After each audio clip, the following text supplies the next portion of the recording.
À 7h42, votre invité Jean-Jacques, le député socialiste Sébastien Pietrasanta, rapporteur de la commission d'enquête parlementaire sur les attentats de 2015. Oui, député des Hauts-de-Seine. Bonjour Sébastien Pietrasanta, merci d'être avec nous.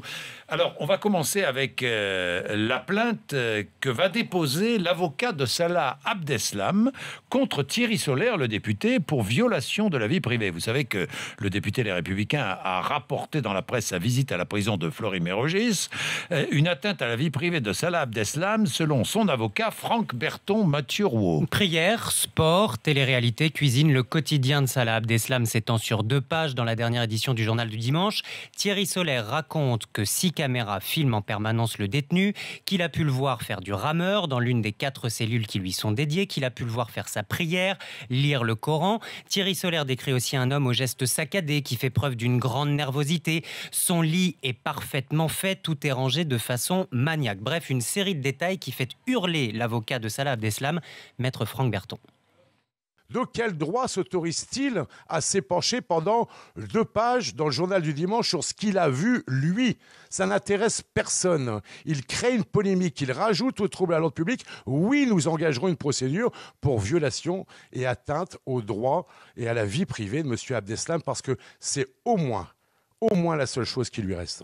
La plainte sera déposée le 11 juillet prochain en référé-liberté devant le tribunal administratif de Paris. Thierry Solère devrait être convoqué dans les 2 jours qui suivent.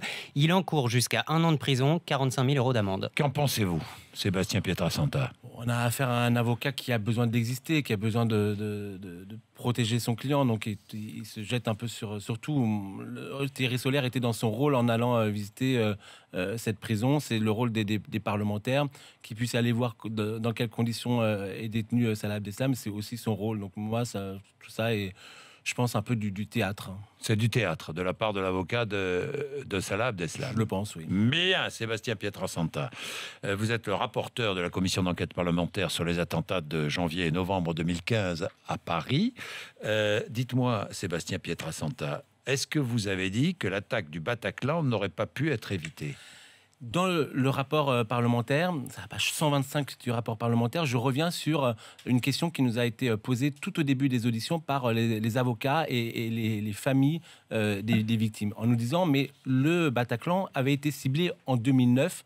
Il y a un rapport de la DCRI qui parle du Bataclan visé en tant que tel parce qu'elle accueillait la communauté juive pour des spectacles de charité.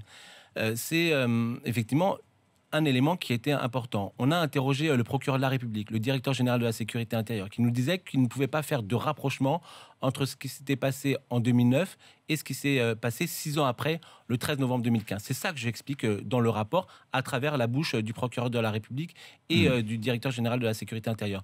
Après, les auteurs des attentats, que ce soit Sami Amimour au Bataclan, Sami Amimour et Mostefai, c'était des ressortissants français qui, pour le coup, ont échappé à la surveillance. Et donc, de fait, si on avait pu mieux organiser la surveillance, donc que ce on soit aurait pu en France éviter et en Europe, on aurait pu évidemment éviter le 13 novembre. Alors pourquoi dites-vous l'attaque du Bataclan n'aurait pas pu être évitée? Mais je n'ai pas dit ça. Vous n'avez jamais dit ça? C'est une interprétation? Je dis à partir des éléments de 2009, en disant le Bataclan était ciblé, on ne pouvait pas faire un rapprochement avec ce qui s'est passé le 13 novembre 2015. Le Bataclan en tant que salle de spectacle, on ne pouvait pas dire qu'on aurait pu... on ne peut pas dire qu'on pouvait éviter le Bataclan. Mais sur les auteurs qui ont participé aux attentats du 13 novembre au Bataclan, il y a eu effectivement un échec de la surveillance. Donc on aurait pu éviter les attentats au Bataclan, l'attentat du Bataclan. Si prenons l'exemple de Mostefai, d'Abaoud, on aurait pu d'Amimour, éviter. si ils avaient été interpellés, que ce soit en Grèce pour Abaoud ou Mostefai ou Amimour en France ou en Turquie, évidemment qu'on aurait pu. Mais c'est facile, j'allais dire d'une certaine manière, de refaire l'histoire quand on connaît la fin. Vous comprenez que mais bien sûr. les victimes... Alors, j'ai vu les réactions. Ce rapport n'est pas à la hauteur de la gravité des attentats. Il y a eu des failles énormes, notamment au Bataclan, mais pas qu'au Bataclan. Nous sommes très étonnés que le juge Tessier n'ait pas été entendu par la commission. On a un sentiment d'incompétence très fort. Ça, ce sont les associations de victimes. On a l'impression que nos enfants sont morts, qu'à des personnes habilitées à faire un travail ne l'ont pas fait correctement. Est-ce qu'il y a eu une faille des services de surveillance? Mais à partir du moment où il y a eu 130 morts le 13 novembre, forcément, il y a eu un échec à la fois des services de renseignement, à la fois de l'Europe. Oui, c'est un échec qui est patent. Prenons l'exemple, encore une fois, de Sami Amimour, auteur de l'attaque du Bataclan. Sami Amimour, il était sous contrôle judiciaire. Il a violé son contrôle judiciaire. Personne ne s'est rendu compte, au bout de plusieurs semaines, qu'il avait violé son contrôle judiciaire. De la même manière, il est mis au moment de sa mise en examen, sa surveillance par les services de renseignement cesse et elle n'est pas reprise par l'autorité judiciaire. Donc oui, ce sont des échecs en matière de surveillance. Et c'est clairement dit dans le rapport. Donc c'est pas un rapport tiède, c'est un rapport qui dit les choses très clairement. Il ne satisfait pas les familles de victimes. Il ne satisfait pas certaines familles, mais il y en a d'autres. Est-ce que vous avez toute liberté pour le rédiger, ce rapport, pour conclure, pour rédiger vos conclusions? Je vais vous dire une chose, j'ai une totale liberté sur l'écriture de ce rapport. Quand il sera public, c'est-à-dire le 12 juillet, vous pourrez voir avec quel ton je l'ai écrit, sans concession. Et d'ailleurs, un certain nombre de mesures sont approuvées. Ce rapport a été adopté à l'unanimité, moins 2 abstentions, hier à la commission d'enquête. Donc, composé par la moitié de députés de droite. Et d'ailleurs, mes collègues droite-gauche, vous mettez en cause les services de renseignement?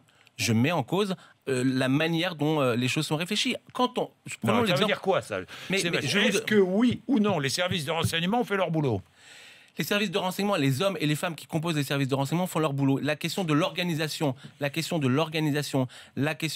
la manière dont ils peuvent travailler et réfléchir, oui, je m'interroge. Prenons l'exemple de Koulibaly, puisqu'on enquête sur janvier et novembre. Koulibaly, il est connu comme radicalisé en prison. Je vous rappelle qu'il a été même condamné pour avoir aidé à chercher à évader un des auteurs des attentats de 1995. Donc il est archi connu comme radicalisé et terroriste.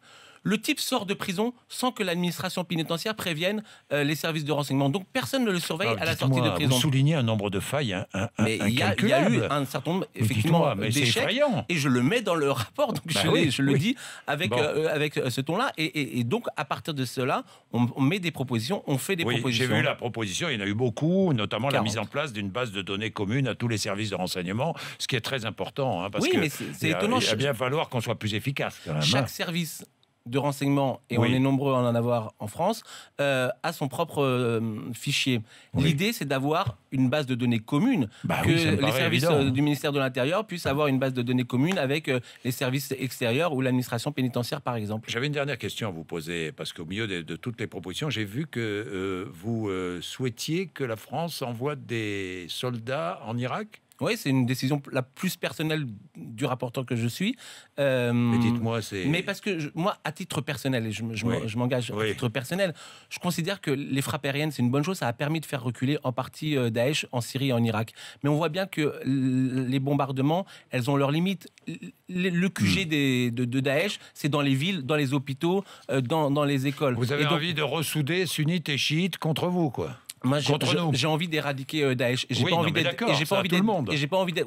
d'être dans la demi-mesure. Et on va attendre combien de temps avec les bombardements aériens pour éradiquer Daesh une bonne fois pour toutes?